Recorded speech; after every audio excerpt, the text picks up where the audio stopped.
Well, it's finally happened. CCP Games, the makers of EVE Online, have been bought out.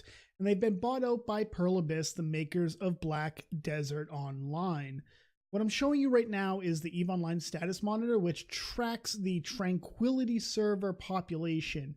And I specifically have it set to between July 2016 and May 2017. And the reason for this is because this was the last major spike in population growth for EVE Online, specifically November 2016. That was when the alpha accounts were announced, alpha accounts being the free-to-play accounts available to EVE Online players.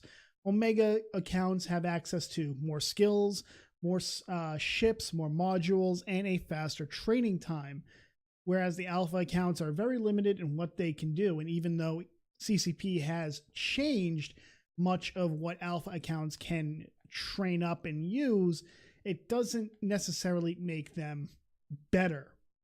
Coming over and taking this to this year specifically, the peak is not too bad. The truth of the matter is though, it's a far cry from what it was in 2016 and even before then. As you can see, the overall health of the game has plateaued, stagnated really since 2016, and plateaued at this point. It's probably going to keep going down. Nothing new or intriguing has really been added to the game. They've tried to add new ships, they've added new skills, they've added new PvE content, but really EVE at its core is a PvP-centric game. It's a very niche game. There's no other game like EVE Online. There have been attempts, but none of them have come even remotely close. Over here we have Black Desert Online's population, and as you can see, it is a far cry, barely even registering since March 2018, and even half peak players with the congruent averages for EVE Online. These are small games. These are niche games. Successful, maybe. I won't say that they are complete failures. There are still people playing both games, but they are not exactly seeing the expansive growth that we have seen in other MMOs. Now, we saw the buyout being an inevitability as far back as 2011. In 2011, the Summer of Rage happened. This is more commonly referred to as Monocle Gate, when CCP attempted to push out the Nexus Exchange, the Nex store, which was their attempt to kind of capitalize on the concept of new outfits for your characters, because the Captain's Quarters was debuted and walking in stations was the talk of the town. It was the engine they were going to use for their White Wolf MMO. Now, as we all know, the Captain's Quarters is gone. Walking in stations has been a pipe dream for years. It's completely gone at this point. White Wolf was shuttered. There's not going to be a White Wolf MMO run by CCP. And so during the Monocle Gate fiasco, the Summer of Rage, the players were leaving in droves. There were lists of people, of accounts that were being completely shuttered. I believe within the first few days, over 3,000 accounts had been completely shut down. And that's 3,000 individual people that said they were cutting off their accounts. That doesn't include any alternate accounts, because almost every EVE player has at least one. And so CCP was in dire financial straits at the time. A lot of their loans were coming due in October of that year. CCP has never really run their company intelligently from a financial standpoint. They've made money, but they've never really banked any of it in order to make sure that in future years, if they have a shortfall, they can make up with it with cash reserves. They've always relied on specifically 3 major investors, but I believe also bank loans. So Pearl Abyss coming in and purchasing the company for $425 million is a significant windfall for them. And despite Pearl Abyss saying they're going to be an independent subsidiary, the truth of the matter is that it's a Korean company taking over a Western game company. The mentality between the two is not even remotely the same.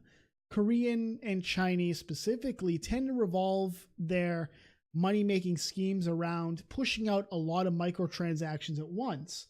Whereas EVE Online hasn't really done that. There are ship skins, absolutely, which is cool, don't get me wrong, but they're not pushing it out on a near daily basis. When Grinding Gear Games was purchased by Tencent, I can't remember. I believe it's Tencent. When Tencent took a majority stake in Grinding Gear Games, we've seen near daily MTXs coming out for Path of Exile. And this is what I fear and what many fear is going to become the future for EVE Online. Pearl Abyss is well known for not listening to player feedback, trying to get more and more money.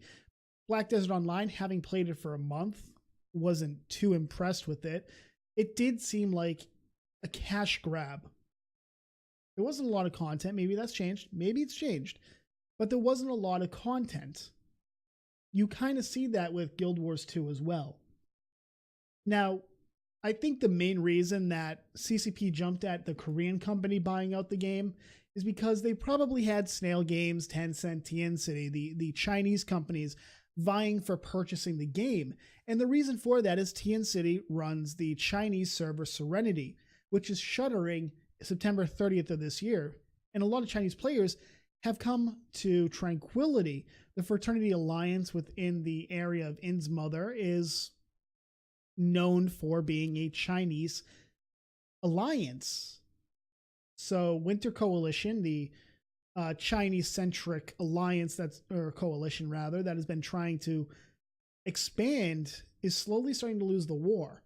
The Chinese company actually taken over, as we've seen with Studio Wildcard and Arc. There probably would have been a lot of bias and attempts to protect the Chinese alliance from the European and Americans who are trying to protect their own space. We see it with Arc once again.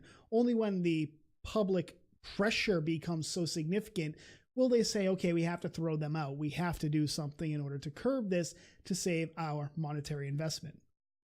So the Korean company coming in, not unexpected. October 2017, CEO Hilmar Peterson stated that CCP was moving away from their attempts at VR and that they were going to stick with the PC gaming and attempt to branch out into the mobile marketing.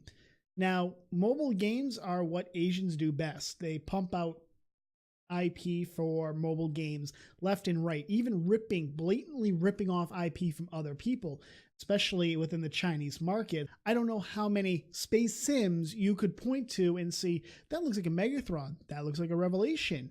There are just so many that Chinese companies especially just blatantly rip off and they don't care. So getting into bed with an Asian company for that, pretty smart. I'm gonna grant them that, but it's not the same mentally. And that's going to be the issue for them. Yesterday, CCP Falcon, the senior community manager, did an AMA. Some of the questions that were being asked, will there ever be items that can only be bought with money that give players advantages, essentially pay to win? There's no plans at all for us to change how we monetize EVE in any significant way. Pretty much business as usual. Pearl Abyss has been pretty direct with us and the public about the fact that they want us to keep having complete control over how we treat EVE and its community. Once again, it's a Korean company. CCP is essentially a subsidiary at this point.